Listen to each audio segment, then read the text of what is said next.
Au sommaire de cette édition, Aly Ngouille Ndiaye à Touba pour s'assurer du bon déroulement de l'élection présidentielle. Sur place, en plus du matériel électoral, le ministre de l'Intérieur annonce un important dispositif sécuritaire pour une bonne organisation. Pape Ahmadou Dame Wade repose désormais à Ngick dans son village natal. À suivre les témoignages à la levée du corps, c'était ce matin à l'hôpital principal de Dakar. Basket, les Lions du Sénégal valident leur ticket pour la Coupe du Monde prévue en Chine au mois d'août prochain. Les poulains d'Abdourahmane Ndiaye Adidas sont surclassés le Rwanda. C'était cet après-midi, score final 81 à 41 à Abidjan. Et puis le journal de la campagne, le dernier numéro, c'est à suivre avec Chérif Dia en fin d'édition. Voilà le sommaire de ce journal. Dans quelques instants, le développement.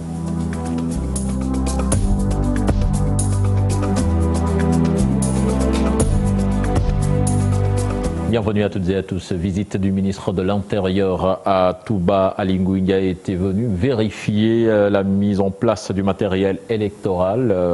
Sur place, l'imposant dispositif sécuritaire a été noté dans la ville-centre. Le ministre de l'Intérieur l'explique par une volonté de prendre les devants afin que tout se passe dans les meilleures conditions. Aly Ngouille Ndiaye, que je vous propose d'écouter, ses propos sont recueillis par Talassamba et Jodiopa. Choisi de venir à Touba aujourd'hui, ça permet qu'on ait 24 heures supplémentaires pour corriger éventuellement s'il y a des cas. Donc, mais demain, je continue la tournée. Dans un premier temps, j'avais prévu de venir à Touba samedi avant d'aller voter parce que moi je vais voter à Linguère.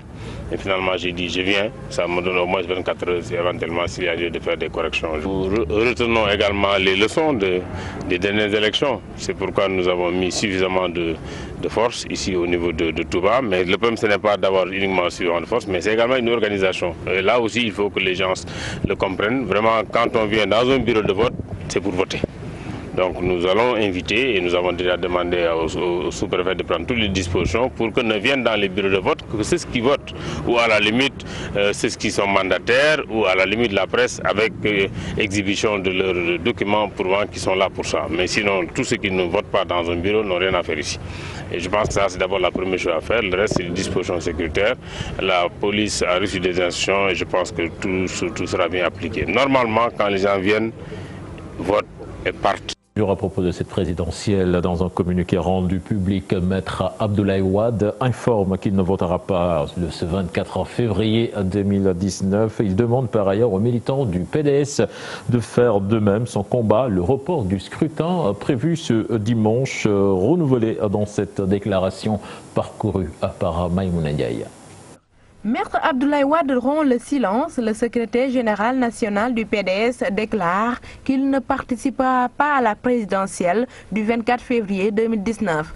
Donc, ceux qui attendaient le pape du Sopi dans le camp d'Idrissa Seck ou de celui d'Ousmane Sonko vont devoir déchanter.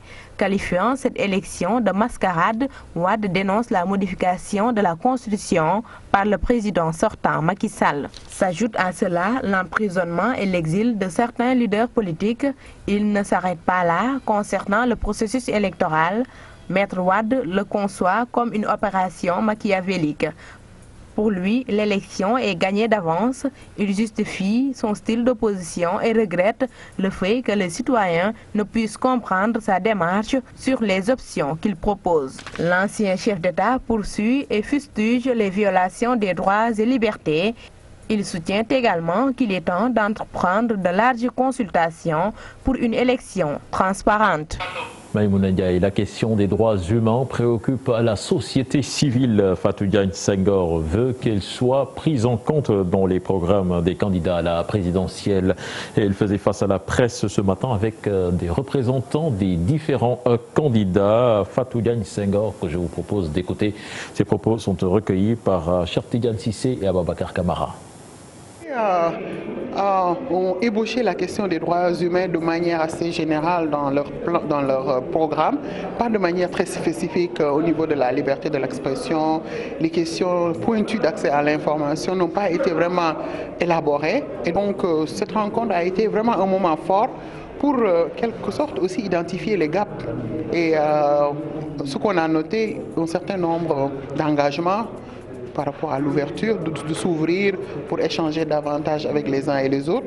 Mais aussi, ce qui était important pour nous, c'était de voir que certains ont reconnu quand même qu'il y a des failles par rapport à la protection des droits humains et la liberté d'expression. En ce temps, la famille religieuse Thierno Mansour Baro de Mbour déplore les incidents notés à Tambacounda et El Pri et invite les acteurs politiques à œuvrer pour une élection présidentielle apaisée. Un appel bien accueilli par les représentants des différentes coalitions. Abdourahmane Diallo.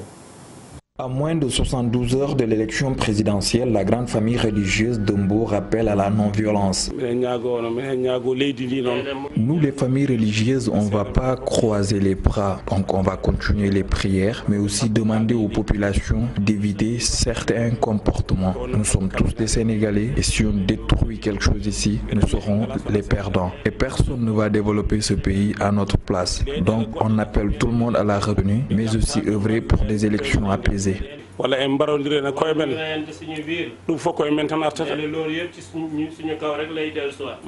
appel bien accueilli par les acteurs politiques du département de Mbour.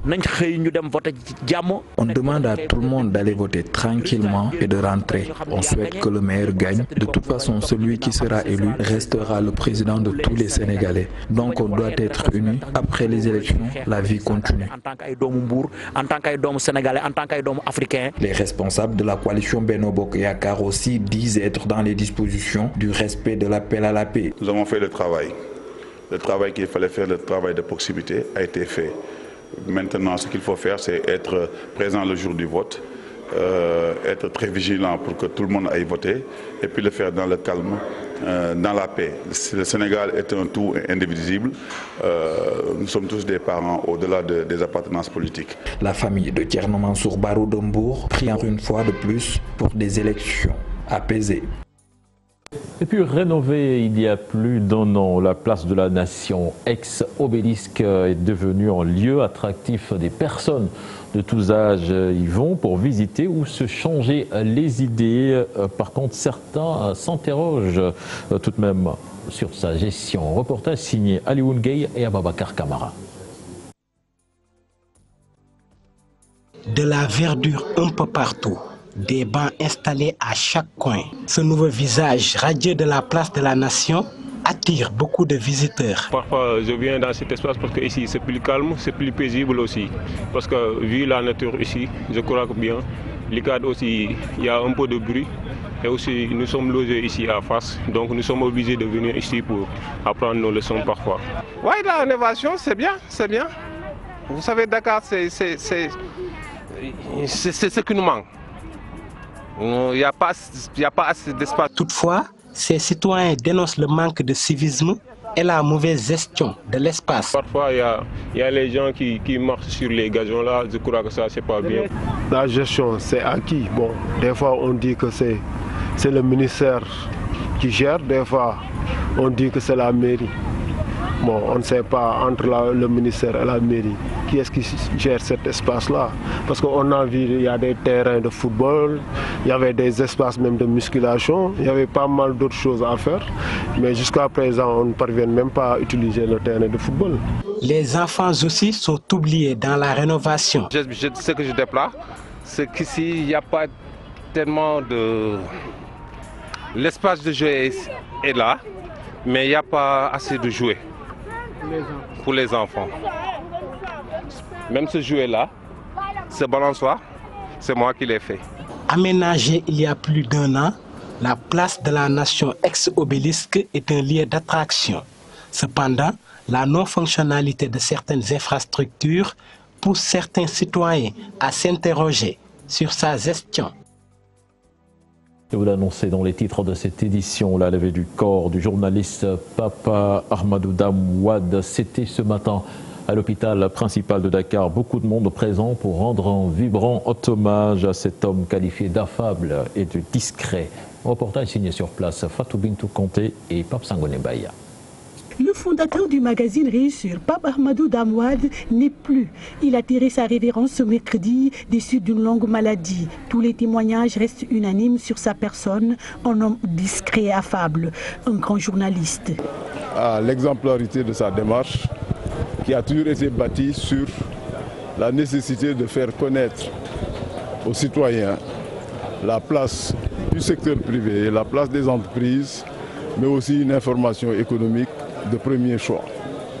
Et Baye l'a fait durant toute sa vie en toute simplicité. Un journaliste très professionnel, un journaliste qui avait beaucoup d'éthique, éthique de conviction, éthique de responsabilité, qui était à cheval sur les règles de déontologie de son métier, qu'il avait choisi par amour, par passion, le journalisme. Ses proches ne l'ont jamais vu en colère, toujours souriant, témoigne-t-il. D'une grande humilité, d'une grande gentillesse et, comme je l'ai dit en Wolof, personnellement je connais Baye depuis très longtemps, je ne l'ai jamais vu se fâcher. C'était toujours un sourire. Sa générosité et sa piété étant connues de tous, il n'a pas duré sur cette terre, mais il a beaucoup fait pour ce pays, selon Mamadou Ibra Kane. Parti jeune, mais il a utilement vécu et pour moi c'est l'essentiel. Il ne me reste plus, au nom de tout le monde, au nom de la presse sénégalaise surtout, qu'à prier Dieu pour qu'il l'accueille dans son paradis le plus haut. Baye Dame Wade sera inhumé à Nguik dans l'arrondissement de Sakal, dans la région de Louga. Puis pour terminer, basketball avec les Lions du Sénégal qui viennent de décrocher leur qualification pour la Coupe du Monde prévue en Chine au mois d'août prochain. Les poulains d'Abdourahmane Ndiaye Adidas qui ont pratiquement surclassé le Rwanda. C'était cet après-midi à Abidjan. Score final 81-41. Donc félicitations à l'équipe nationale de basket du Sénégal. C'est la fin de ce journal. La suite de Soir de campagne, c'est avec vous, Chérif Diop, en attendant que Chérif Dia soit en place pour le journal de la campagne. C'est ça.